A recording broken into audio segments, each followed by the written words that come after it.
5 ways to outsource teaching if you're struggling or falling behind in homeschool.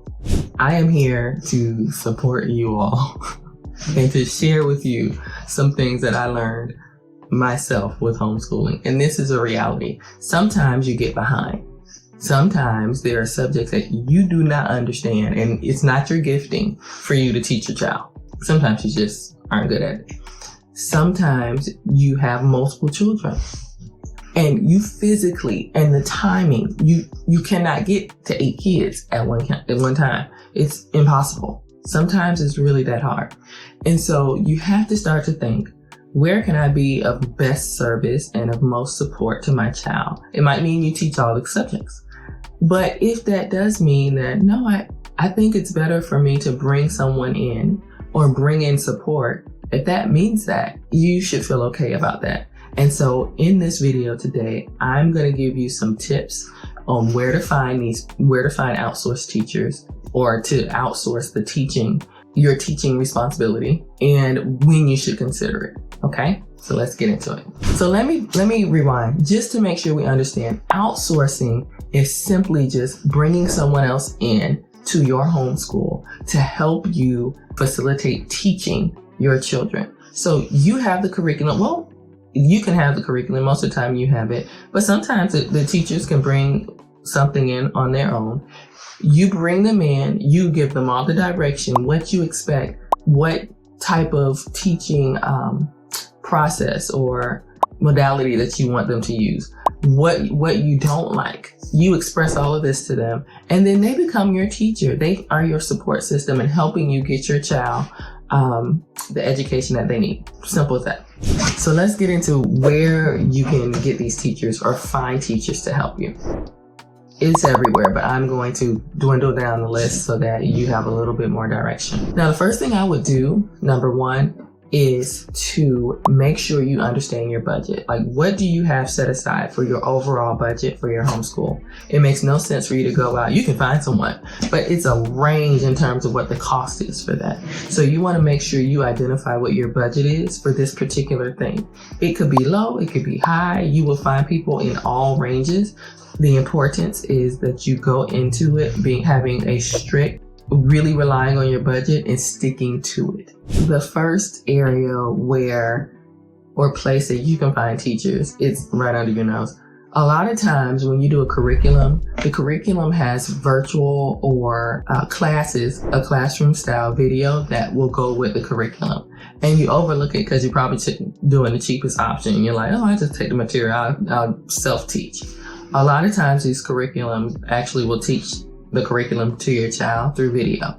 So really, really consider that. I know for my daughter, Apologia, Structure and Style with IEW, those are examples of outsourcing the teaching part of your subject to the curriculum manufacturer, and they have teachers that will teach your child. Now, it may be live, it could be pre-recorded. They work. Really, for us, we haven't had anything negative about pre-recorded versus live, but they're very supportive, and it's really been amazing when we needed support. Public libraries and museums, we don't all automatically think about this, but a lot of times, if you go into your library, there's a community paper or area where they're posting classes and opportunities for your child to come in.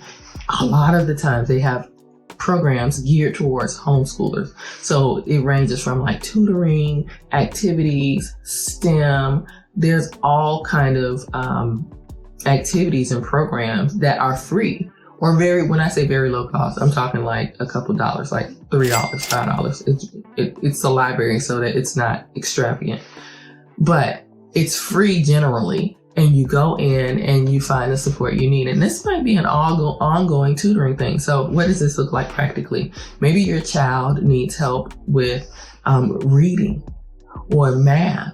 And you're like, I hate just giving my child just extra worksheets. Okay, well, go to the library and see if the library is offering classes or tutoring that can help your child, because oftentimes they are. The next one would be Outschool. I love Outschool. I've had great experiences there. I'm going to leave a link below. And I'll do a video, another video that really dives into what Outschool offers. But Outschool is an amazing resource to find teachers. It's pretty affordable. Now, when you go on Outschool, most of the one-to-one classes are probably going to range between $20 on up an hour, okay? Or 45 minutes, whatever they do.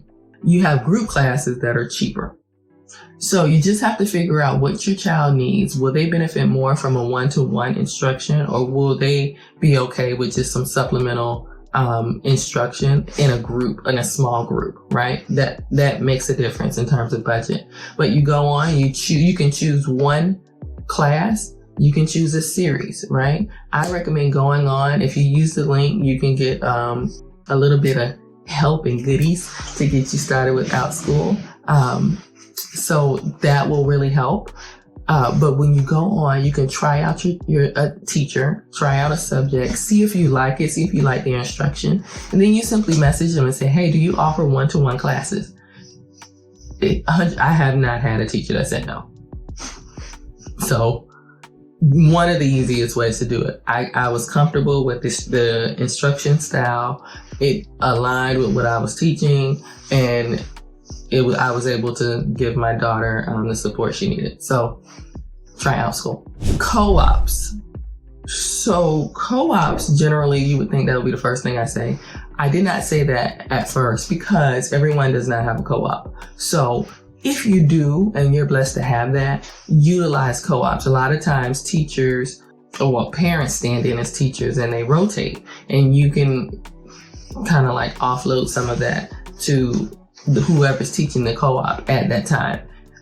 Will they align to what you're teaching in your homeschool? Maybe, maybe not. But if you find a co-op that offers classes, look into it and see if there's something that you can really take advantage of for your student. Teachers pay teachers. And listen, don't come in with the fire, because you have to look past what you're going there for. So yes, Teachers Pay Teachers is a website where you can go on and get documents and support for your homeschool. These are teacher-created resources that will help you in your homeschool, help you teach your kids in your homeschool. Now, those same teachers are teachers. So if you like a particular product that you brought off for Teachers Pay Teachers, if you like the approach they took. Now, I'm not saying every teacher will do this, because maybe there'll be a lot of teachers that don't. But should you ask? Absolutely. So if you go on Teachers Pay Teachers and you like something, you're not going on solely just to look for teachers. Buy their product, patronize them, because they're there for you to support their creativity, their work. So support them first. And then if you like what they've done and their approach to it, send them a message and say, hey, do you offer tutoring? Do you offer support, one-to-one virtual support? And see what they say. Easy peasy. The last one could be dicey, but I want to put it out there because it's possible that you find someone there. So it's like two, actually. One is there's a website called Nextdoor. And a lot of times Nextdoor is associated to your neighborhood, your community. You'll find people in your community. And I'm not saying they go on there and say, hey, somebody come to my house. Mm-mm. What I am saying is when you go on there, you can put a post out and say, hey, is there anyone who has background in teaching? Is there any teachers who are currently at whatever the local elementary school is who offer tutoring or individual opportunities to teach individual children virtually. See what they say. Here's the thing. These are people in your community. These are people who, if you say teachers from a public school, these are people who generally probably are certified. So don't pass it up. That's an opportunity to kind of put a little flag out. I think you have greater odds. I've actually been a part of that. You have greater odds there than like Facebook randomness. So try something like that. Okay. Well, I hope these tips were helpful. The bottom line is I want you to feel empowered. Do not feel funny about finding extra support. What's important is that your child gets the instruction that they need, the support they need, so they can excel in your homeschool. It's not about what people think and I can't, blah, blah, blah. Who cares? You can do this. This is a great way to really catch up and to also make sure your child is supported in the way they need it. Okay. I will leave the links below. Please check the things out. I hope this is helpful for you. And if you like it, like the video, subscribe. Please let all your friends know about our channel, my channel, and I look forward to bringing more resources to you in the future. I'll see you in the next video.